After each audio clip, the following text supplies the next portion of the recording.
to be another way. Surely he, King Henry the Horrible, could defeat a plate of greens. Henry worked out his battle plan. It was dangerous.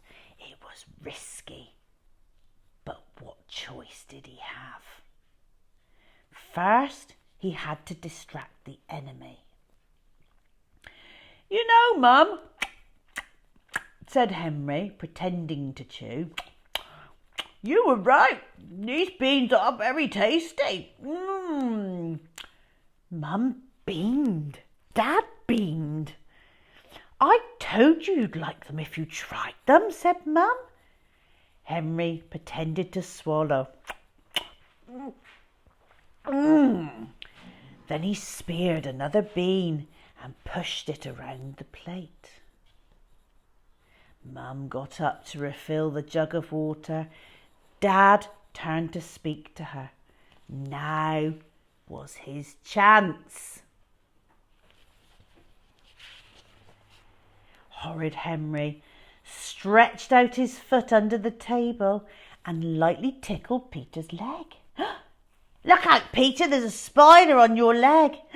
"Where?" squealed Peter, looking frantically under the table.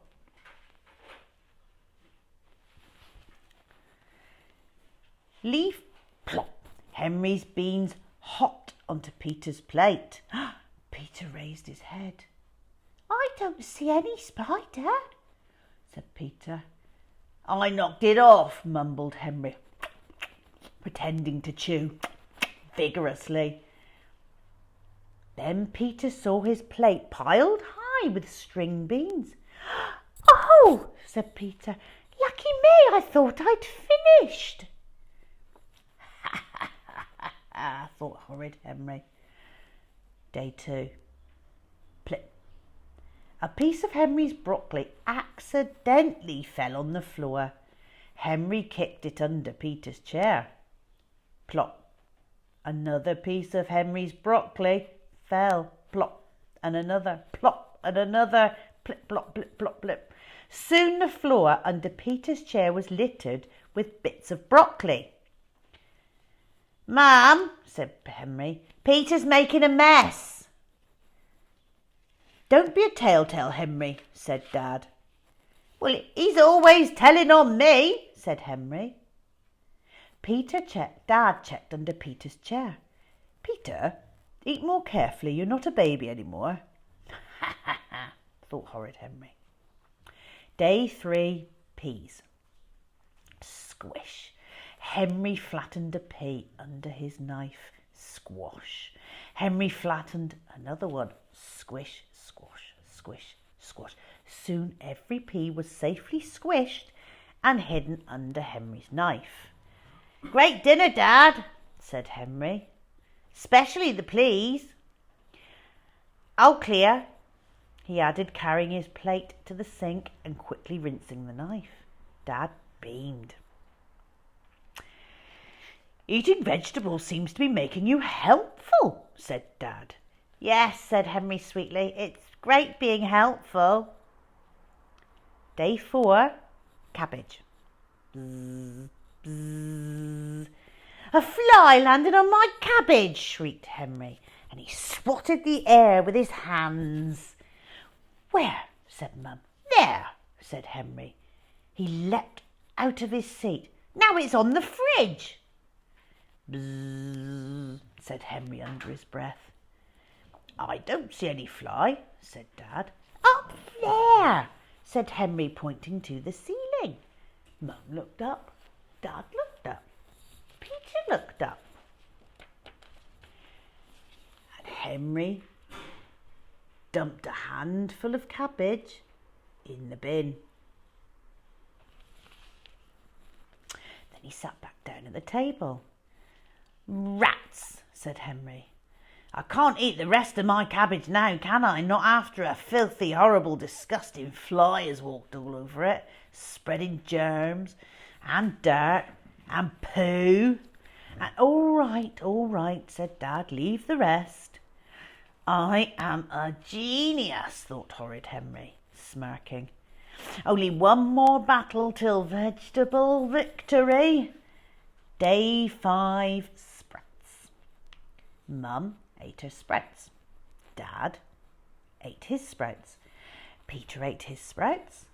Henry glared at his sprouts. Of all the miserable, rotten vegetables ever invented, sprouts were the worst. So bitter, so stomach churning, so green. But how to get rid of them? There was Peter's head, a tempting target. A very tempting target. Henry's sprout flicking fingers itched. No, thought horrid Henry, I can't blow it when I'm so close. Should he throw them on the floor? Spit them into his napkin? Or, horrid Henry beamed, there was a little drawer in the table in front of Henry's chair, a perfect Brussels sprout-sized drawer. Henry eased it open. What could be simpler than stuffing a sprout or two inside whilst pretending to be eating? Soon the drawer was full. Henry's plate was empty. Look, Mum, look, Dad, screeched Henry. All gone.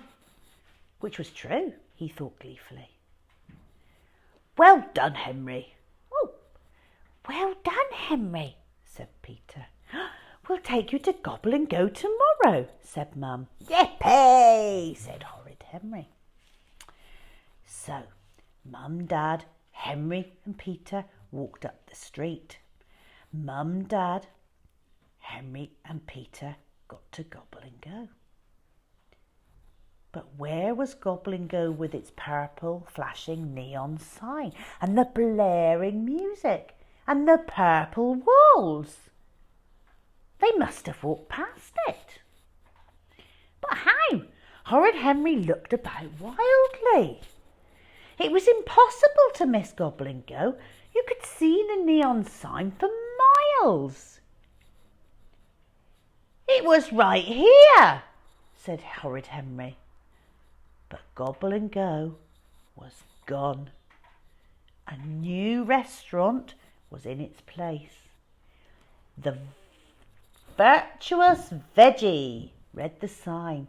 The all-new vegetable restaurant. Horrid Henry gazed in horror at the menu posted outside. Cabbage casserole, pop-up peas, spinach surprise, sprouts a go-go, choice of rhubarb or broccoli ice cream. Oh, yummy, said Perfect Peter.